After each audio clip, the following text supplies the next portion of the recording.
गरीबी, बेबसी, भूखमरी, लाचारी क्या होती है, सुनिए इस रिपोर्ट में। नमस्कार, मैं हूं अबुल्लैश ईरम और आप देख रहे हैं उजागर मीडिया। अपने 2 विकलांग बच्चे को दूसरे के घर चौका चूल्हा कर पालती है 70 वर्षीय बूढ़ी मां। नहीं मिला आवास योजना का लाभ। चलिए मैं इस चीज को अब विस्तार से बताता हूं। यह खबर आई है हनवारा से, जो कि महगामा अनुमंडल अंतर्गत ग्राम पंचायत गढ़ी में बिचनी, जो भूमिहीन है, जिनके पास कोई जमीन नहीं है, जिसकी उम्र 70 वर्ष है, जिसे आज तक सरकारी योजनाओं का लाभ नहीं मिल पाया है। हालात यह है कि फूस के घर में वो भी एक कमरे में गुजर बसर करने को मजबूर है। मासूमात बेचनी, उम्र करीब 70 वर्ष, ने बताया कि हम लोग कुल मिलाकर 3 सदस्य हैं। पति की मृत्यु 10 वर्ष पहले ही हो गई है। घर में कमाऊ व्यक्ति कोई नहीं है, जिसमें एक बेटा और एक बेटी है, जो दोनों 80% विकलांग है। किसी तरह लोगों के यहाँ चौका चूल्हा करके 1 जून की रोटी जुटाते हैं। वृद्धा पेंशन भी मिलता था, लेकिन वह भी 6 माह से नहीं मिल सका है।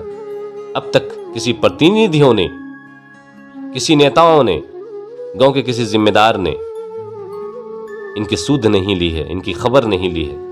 मासूमात को नहीं मिल पाया अभी तक आवास योजना का लाभ। इनका हक बनता था, ऐसे लोगों का हक बनता है कि इंदिरा आवास का लाभ मिले उसे, इंदिरा आवास का घर मिले उसे, लेकिन ये अभी तक उस चीज से वंचित है। उन्होंने बताया कई बार प्रधानमंत्री आवास योजना के लिए आवेदन तथा ग्राम सभा में भी अपनी बात को रखी, लेकिन आज तक हमें आवास नहीं मिला। यहां तक कि पंचायत सचिव एवं मुखिया के पास जाते जाते थक चुके हैं। एक बूढ़ी माँ, जिनका 2 बच्चा विकलांग, लाचार माँ जो दूसरे के घर में काम करती है, उसकी आप बीती मैं आपको बता रहा हूं। ये तो बात छोड़ दीजिए, वृद्धा पेंशन तक का 6 माह से पैसा नहीं मिला है। इसको लेकर भी मुखिया को बोले हैं, लेकिन इन लोगों के द्वारा सिर्फ सांत्वना ही मिला है, सिर्फ दिलासा मिलता है। आखिर कहावत है ना, गरीबों की कौन सुनता है। बोलते हैं इंदिरा आवास दिलवा देंगे और वृद्धा पेंशन का भी पैसा आने लगेगा, लेकिन अब तक कोई लाभ नहीं है। हम लोग मजबूर हैं, क्या करें। जहां तक जानते हैं उतना तक करते हैं। हमारे घर में कुल 3 सदस्य हैं। ये कहानी मैं बता रहा हूँ मासूमात बेचने की, और सिर्फ एक ही कमरा है, जिसमें सभी लोगों का गुजर बसर बहुत मुश्किल होता है। मेरी आर्थिक स्थिति भी कमजोर है। हम हर जगह अपनी समस्या को रखे हैं, लेकिन किसी ने कुछ नहीं सुना। हम लोग काफी मजबूर हो गए।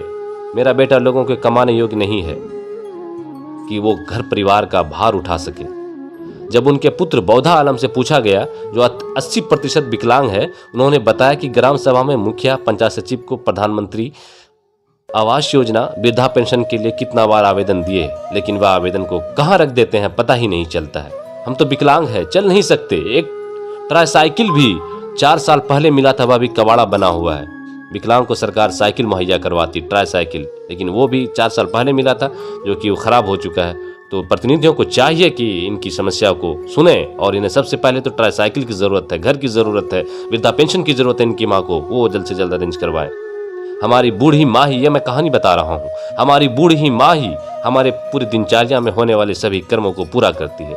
हमको और हमारी बहन जुबैदा खातून, जो हमारे तरह ही विकलांग है, दोनों भाई बहन को विकलांग का पैसा मिलता था, लेकिन वह भी 6 माह से नहीं मिला है, जिस कारण और घर की आर्थिक स्थिति बद से बदतर हो गई है। हम लोग का कोई कुछ नहीं सुनता। क्या करें साहब, मजबूर होकर रह जाते हैं। जहां तक जानकारी है वहां तक करते हैं। उन्होंने महगामा विधायक दीपिका पांडे सिंह एवं जिला प्रशासन जिला से इस बात का संज्ञान लेते हुए कार्रवाई की मांग की है, और विकलांग ने विधायक से स्कूटी की मांग की है। विकलांग बौधा आलम ने महगामा विधायक दीपिका पांडे सिंह से स्कूटी की मांग की है। उन्होंने कहा कि ट्राईसाइकिल है, लेकिन वह 2 वर्षों से खराब पड़ा हुआ है। अगर विधायक द्वारा संभव हो सके तो उन्हें स्कूटी मिल जाए, तो हम अपनी समस्याओं को लेकर ब्लॉक से लेकर जिला तक जाते हैं, लेकिन हमारी कोई सुनने वाला ही नहीं है। इस खबर को शेयर कीजिए, इस न्यूज को फैलाइए और आवाज को पहुंचाइए अपने जनप्रतिनिधियों तक। कहाँ सोए हैं जनप्रतिनिधि? क्यों वो आवाज नहीं उठाते ऐसे लोगों के लिए, जिनके लिए आप कुछ कर सकते हैं? ऐसे लोगों को समाज में जरूरत है, ऐसे लोगों को मदद करने की, हेल्प करने की। ये रिपोर्ट आई थी हमारी हनवारा से, और मैं हूं अबुल्लैश ईरम, और आप देख रहे थे उजागर मीडिया। धन्यवाद।